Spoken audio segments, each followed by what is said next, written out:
औज़ुबिल्लाहिमिनश्शैतानिर्रजीम बिस्मिल्लाहिर्रहमानिर्रहीम। अस्सलाम वालेकुम dear students, welcome to my YouTube channel. और इस वीडियो में आज आपके साथ शेयर करेंगे ENG 11 इंग्लिश कम्प्रीहेंशन का क्विज़ नंबर 1 का solution. English comprehension quiz number 1 मैं अभी आपके सामने लाइव अटैम्प्ट करूँगा। तो चलेंगे यहाँ से हम स्टार्ट करते हैं। ENG 11 का आपका क्विज़ नंबर 1 है। और यहाँ पे देखें क्विज़ नंबर 1 आप लोगों का आज ही ओपन हुआ है, ठीक है, 28 नवंबर को। और इसकी जो लास्ट डेट है वो 30 नवंबर है, मतलब कि 28, 29 और 30 3 दिन का टाइम आपके पास है। टोटल मार्क्स इसके 10 हैं। यहाँ पे टेक क्विज़ पे क्लिक करके हम लोग क्विज़ को अटैम्प्ट करते हैं। उससे पहले मैं पेज को थोड़ा सा जूम इन कर दूँ ताकि आपको ईजिली समझ आ सके। जी डियर स्टूडेंट्स, तो यहाँ पे क्विज़ बार ओपन हो चुका है और उसका जो पहला क्वेश्चन है कि mark the statement as true or false. क्या आपने बताना है कि जो नीचे दी हुई स्टेटमेंट है ये ट्रू है या फॉल्स। स्टेटमेंट क्या है? The words in heavy type bold face at top of any page in the dictionary are called guide words. कि जो वर्ड्स डिक्शनरी में बिल्कुल आपको टॉप पे नज़र आते हैं, ठीक है, या तो वो मतलब कि बोल्ड होते हैं, उनका बोल्ड फेस होता है, मतलब कि वो ज़्यादा हाईलाइट होते हैं। उनका कलर जो दूसरे जो फॉन्ट होते हैं, ठीक है, जो दूसरा मतलब कि नीचे आपका टेक्स्ट लिखा होता है तो उससे वो ज़्यादा आपको ज़्यादा अच्छे लगे रहते हैं। और उनके जो मतलब कि वो ज़्यादा बोल्ड होते हैं, ज़्यादा थोड़े से आपको मोटे लगे रहते हैं, तो उनको गाइड वर्ड्स कहा जाता है। आपने बताना है ये ट्रू है या फॉल्स है। तो इसका जो करेक्ट आंसर है वो यहाँ पे ट्रू है, ठीक है, बिल्कुल ही बात ठीक है कि the words in heavy bold face at top of any page in the dictionary are called guide words. उनको बिल्कुल गाइड वर्ड्स कहा जाता है। मैं आपको प्रूफ भी दिखा देता हूँ। यहाँ पे हैंडआउट्स में देखें, the words in heavy type bold face are the guide words, ठीक है, तो ये बिल्कुल गाइड वर्ड्स होते हैं। तो यहाँ पे हमारा जो आपका क्वेश्चन नंबर 1 है ये ट्रू है। इसको हम यहाँ पे सेव करते हैं। उसके बाद मूव टू क्वेश्चन नंबर 2।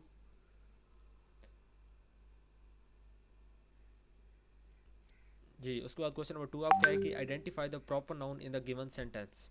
अब यहाँ पे आपने बताना है कि प्रॉपर नाउन इसमें से क्या है।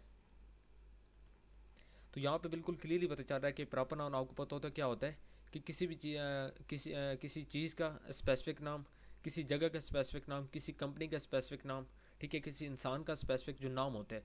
तो यहाँ पे आपको क्या लग रहा है, यहाँ पे बिग इज़ सिटी और Karachi.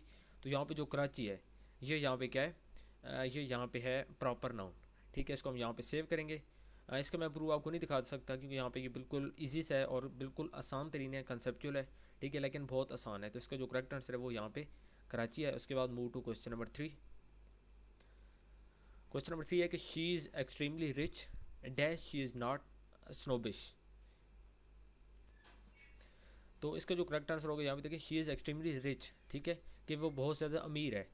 Dash she is not snobbish. अब यहाँ पे क्या आएगा कि आगे शी इज़ नॉट स्नोबिश का मतलब है कि वो बदतमीज़ नहीं है, ठीक है। स्नोबिश कहते हैं बदतमीज़ को। तो यहाँ पे अदरवाइज आएगा, हाउ एवर आएगा, या अनलेस आएगा, या हेंस आएगा। तो यहाँ पे जो करेक्ट है वो हाउ एवर है, ठीक है। हाउ एवर का मतलब होता है ताहम, ठीक है। अदरवाइज कहते हैं दूसरी सूरत को, अनलेस कहते हैं जब तक। तो यहाँ पे जो करेक्ट आंसर है she is extremely rich how ever she is not snobbish, ठीक है। आपको दिखा भी देता हूँ, ये देखें, she is extremely rich how ever, ठीक है, इसका बी है और यहाँ पे बी इन्होंने करेक्ट किया है। तो ये इसका करेक्ट आंसर यहाँ पे हाउ एवर है। उसके बाद चलते हैं क्वेश्चन नंबर 3 आपका, सॉरी क्वेश्चन नंबर 4 है आपका। In which of the following words T is silent while pronouncing it. तो यहाँ पे कौन से लफ्ज़ों में जो टी है वो साइलेंट है। कैटल में टी आ रहा है, और उसके बाद सीटल में टी आ रहा है, थिसल में टी आ रहा है लेकिन यहाँ पे साइलेंट है, ठीक है। बैटल में भी आ रहा है। तो जो इसका करेक्ट आंसर है वो यहाँ पे थिसल है, ठीक है। ये पहले तो कैटल है, इसमें टी साउंड आ रहा है। उसके बाद सीटल में भी आ रहा है, ये सेटल पढ़ लें। उसके बाद थिसल में नहीं आ रहा, थिसल में टी का साउंड कहीं भी नहीं आ रहा। थिस्टल इसको नहीं पढ़ना बल्कि ये थिसल है। तो यहाँ पे जो टी लफ्ज़ है ये यहाँ पे साइलेंट है, इसलिए यहाँ में हमने यहाँ पे इसको करेक्ट किया। जबकि बैटल के अंदर भी जो टी है वो आ रहा है, तो यहाँ पे हम इसको सी को करेक्ट करेंगे। उसके बाद जी क्वेश्चन नंबर 5 है आपका, सैड एंड मिजरेबल आर। तो यहाँ पे आपने बताना है कि सैड एंड मिजरेबल क्या है आपस में, एंटोनाइम्स हैं, ये सैनोनाइम्स है। तो सैड तो आपको पता है कि परेशान को कहते हैं, तो जो मिजरेबल होता है ये दुखी को कहते हैं। तो दुखी हो, परेशान हो, गमज़द हो, तो ये दोनों क्या हैं, एक ही चीज़ है। तो यहाँ पे जो इसका करेक्ट आंसर है वो सैनोनाइम है कि sad and miserable are the synonyms, ये आपस में साइनोनाइम्स हैं, ठीक है। तो इसका करेक्ट आंसर बी है। इसको यहाँ पे हम सेव करते हैं। उसके बाद चलते हैं क्वेश्चन नंबर 6 की तरफ। और क्वेश्चन नंबर 6 है कि what is the antonym of anarchy, ठीक है। एनार्की का जो एंटोनाइम है वो क्या है, ठीक है। एंटोनाइम आपने बताना है कि एनार्की का यहाँ पे एंटोनाइम क्या है। तो जो एनार्की है ये कहते हैं ला कानूनियत को, ठीक है, जहाँ पे कोई कानून वगैरह ना हो। तो यहाँ पे जो ऑर्डर है ठीक है, डेमोक्रेसी में भी रूल होता है, जॉय में भी होता है, रिपब्लिक में भी होता है। तो यहाँ पे जो इसको करेक्ट आंसर है ये यहाँ पे ऑर्डर है। ठीक है, ऑर्डर इज़ द एंटोनिम या अपोजिट ऑफ एनर्जी। मैं आपको दिखा भी देता हूँ। ठीक है, ये देखें एनर्जी है, इसका अपोजिट क्या है, गवर्नमेंट या ऑर्डर। तो यहाँ पे गवर्नमेंट तो नहीं है, ठीक है, हमारे पास यहाँ पे ऑर्डर जो है वो यहाँ पे लिखा हुआ है, तो इसको हम यहाँ पे सेव करेंगे। उसके बाद जी क्वेश्चन नंबर 7 है आपका, choose the correct meaning of the given word. तो यहाँ पे आपने बताना है इन्हांस का मीनिंग क्या होता है। टू विन, जीतना, नहीं बिल्कुल नहीं। उसके बाद गैदरिंग ऑफ पीपल, लोगों का आप कह सकते हैं जो मतलब कि बहुत से लोगों का ग्रुप।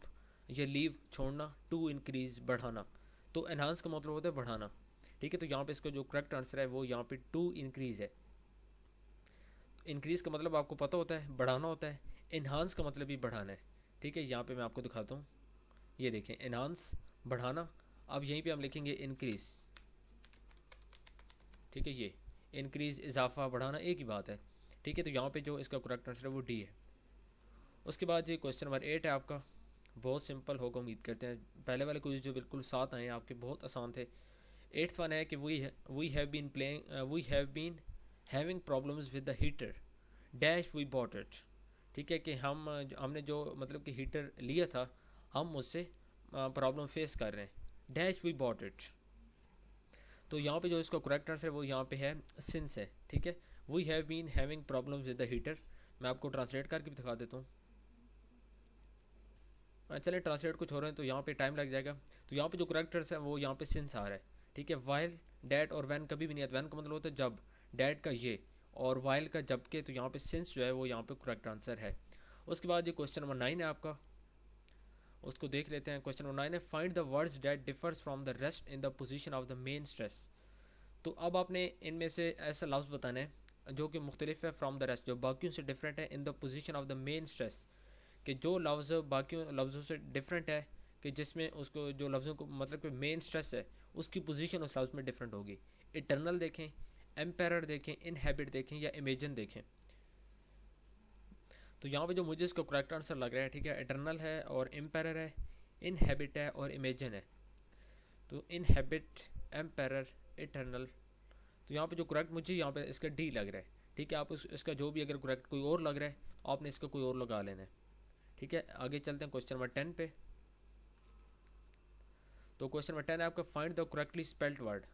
तो अब यहाँ पे इसकी करेक्ट स्पेलिंग आपने बतानी है कि इसमें जो कौन सा लफ्ज़ है जिसकी स्पेलिंग यहाँ पे करेक्ट है। तो इसका जो करेक्ट यहाँ पे स्पेलिंग है वो फर्स्ट वन है। ठीक है, ए ऑप्शन इज करेक्ट। मैं आपको दिखा भी देता हूँ। ठीक है, ये देखिए बोकिट, और यहाँ पे बिल्कुल आपका ये एमसीक्यूज आओ तो find the correctly spelled word. तो इसका ये ठीक है, यहाँ पे देखिए बोकिट। ठीक है, तो ये इसका करेक्ट मतलब के जो वर्जन है यहाँ पे इसकी स्पेलिंग डबल टी आता है। ठीक है, BOUQUE। तो यहाँ पे जो इसका करेक्ट आंसर है वो यहाँ पे ए है। इसको हम सेव करते हैं। और इस तरह हमारे यहाँ पे एमसीक्यूज जो क्विज नंबर 1 था इंग्लिश कम्प्रीहेंशन का वो यहाँ पे कंप्लीट हो गया। अगर आप चैनल पे न्यू हैं तो काइंडली चैनल को सब्सक्राइब कर लें और इसके साथ लगे बेल आइकन के बटन को आपको लाजमी प्रेस कर लें ताकि आगे जितने भी मैं इस तरह के क्विज़ के सोल्यूशन अपलोड करूँ उसका सोल्यूशन आपको मिल सके और उससे आपको लोग फ़ायदा उठा सकें। ठीक है डियर्स, मिलते हैं नेक्स्ट वीडियो में। टिल देन अल्लाह हाफिज़, थैंक यू सो मच।